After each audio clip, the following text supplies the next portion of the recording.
एखादा सामान्य कुटुंबातील मुलगा देखील मोठी स्वप्ने पाहून ती पूर्ण करू शकतो.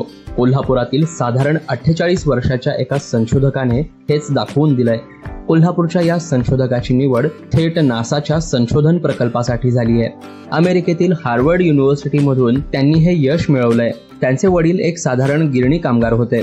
सामान्य अशा कौटुंबिक परिस्थितीतून जिद्दीने त्यांनी मिळवलेल्या या यशामुळे त्यांचे पंचक्रोशीतून कौतुक होत आहे. माझे शालेय शिक्षण हे दादरच्या साने गुरुजी विद्यालयामध्ये झाले. मी BSc इन मॅथमॅटिक्स ही पदवी घेतलेली आहे. माझ्या BScचे शिक्षण हे कोल्हापूर जिल्ह्यातील आजरा येथील आजरा महाविद्यालयामध्ये पूर्ण झाले. BSc नंतर मी शिवाजी विद्यापीठामध्ये MSc प्रवेश घेतला. MScमध्ये सुद्धा मॅथमॅटिक्स हाच विषय माझा प्रमुख विषय होता. शिवाजी विद्यापीठाच्या डॉक्टर आप्पासाहेब पवार विद्यार्थी भवनाच्या कंबावा शिका या योजनेअंतर्गत काम करत मी माझे शिक्षण पूर्ण केले.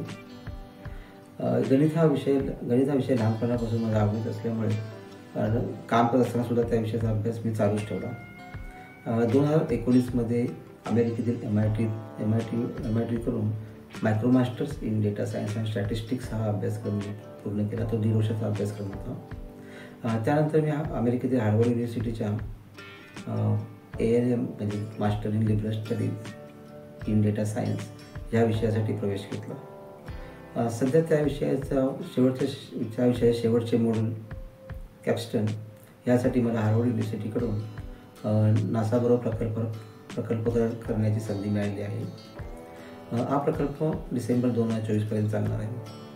माझे सर्व विद्यार्थी मित्रांना एवढीच सांगणे आहे की सध्या मॅथमॅटिक्स आणि स्टॅटिस्टिक्स या विषयामध्ये सुद्धा रोजगाराच्या असंख्य संधी उपलब्ध असून जिद्द आणि परिश्रमाच्या जोरावर तुम्ही ह्या विषयात सुद्धा अतिशय उज्ज्वल कारकीर्द घडवू शकता.